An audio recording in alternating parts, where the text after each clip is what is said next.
ni hali ya kawaida kwenye mpira. Ukikosea na mwenzako akikuotea, anaweza akakupiga mpaka ukashangaa. Ndicho kilichotokea leo. Nadhani Mashujaa wameotewa, hawakutarajia kwamba wangeweza kupoteza kiasi hiki, lakini imetokea tayari. Nina imani kwamba wameyapokea namna yalivyokuja, wakajipange kwa ajili ya mchezo ujao. Ni ndugu zenu hawa, pengine mnatamani kuwasaidia kwa namna moja ama nyingine, ama kuwalipia kisasi pale ambapo mtakutana na wananchi? Sijajua, wale ni Mashujaa na sisi ni JKT, na JKT ni habari nyingine. Nadhani leo wameongoza ligi, lakini kwa masaa, sababu kesho tuna mechi hapa na Singida Black Stars, na imani kwamba tutarejea katika nafasi yetu ya uongozi. Iweke sawa sawa, wanaongoza ligi kwa? Yanga leo wamefikisha alama 19, na sisi tuna alama 17, kwa maana kwamba kesho tuna mechi dhidi ya Singida Black Star. 17 ukiongeza 3 unapata 20.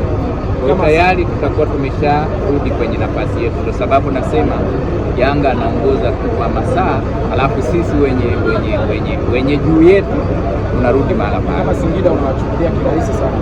Sio kirahisi. Singida wanajulikana, moja ya timu nzuri, moja ya timu ambayo imesajili wachezaji si wa ndani tu mpaka wa nje. Ni timu ambayo imeshiriki mashindano ya CAF na kwa mafanikio tu. Kwa hiyo tunaifahamu, lakini JKT Tanzania nadhani unaijua kwamba ni timu ya aina gani, inatafuta nini, inahitaji nini.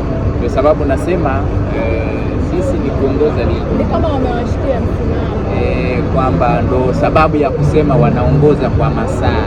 Yaani tukishaingia uwanjani sisi kucheza, tunakwenda pale kwenye nafasi yetu ya kuongoza ligi. Kwa hiyo watumie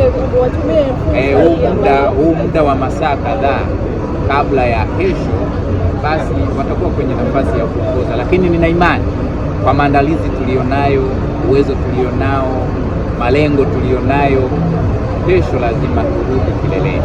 Kwa hiyo kama ikiwezekana pia kupika supu kawaida yao, hilo sio la kuwakumbusha. Wako tayari, nadhani kwamba sisi wa KMC, sisi tukiwa mgeni, ili waje waone ni kitu gani ambacho JKT Tanzania tumekiandaa. Tulijipanga kwa ajili ya mchezo dhidi ya Yanga ambao ulikuwa mchezo tarehe 16, lakini ghafla mchezo ule ukafutwa, ukapangiwa tarehe nyingine ambayo itatangazwa.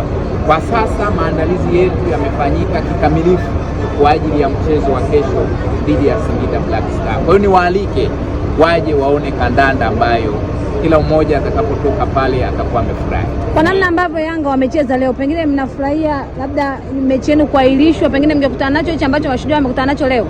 Sijajua kwa nini imeahirishwa, kwa sababu sisi tulitamani kwamba tukutane na Yanga ili Watanzania wajue ubora wetu kwa wapi, na hilo ndilo lilikuwa lengo letu na kiu yetu kubwa.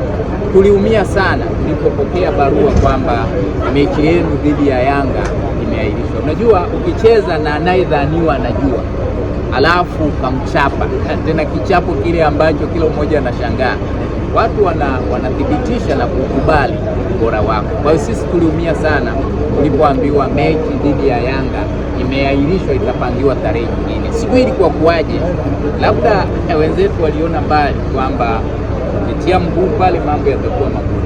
Kwa hiyo sisi tunashukuru kwamba mechi iliyo mbele yetu dhidi ya Singida Black Star, watakuja tu, tarehe itapangwa, tutakutana, kwa sababu wao ndio wanaoonekana labda wako vizuri kiasi fulani, na sisi wazuri hao ndio tunaowataka ili watufanye na kutuonesha kwa fans wetu kwamba sisi ni wazuri kuliko wazuri wanao. Kwa hiyo goli 6 za leo Masaubile hazikutishi? Goli 6 ni Mashujaa, sisi ni JKT. Sasa ukitulinganisha sisi na Mashujaa unakuwa unakosea, na mpira uko hivyo. Kuna siku unaweza ukaamuka ndivyo sivyo, ukaotewa, ukafungwa magoli ambayo hata ukutarajia na pengine hata ukustahili. Sikuwa tu makosa kidogo uliyoyafanya ukaadhibiwa. Kwa hiyo kufungwa goli 6 kwa Mashujaa si kielelezo kwamba JKT Tanzania tutakuja kuharibu kwa kesi. Sisi lengo letu ni kushinda tu kila mchezo unaokuja mbele yetu. Kichapo cha kizalendo cha msimu huu kinakuja kwa namna na mazingira mengine kabisa tofauti. Asanteni sana.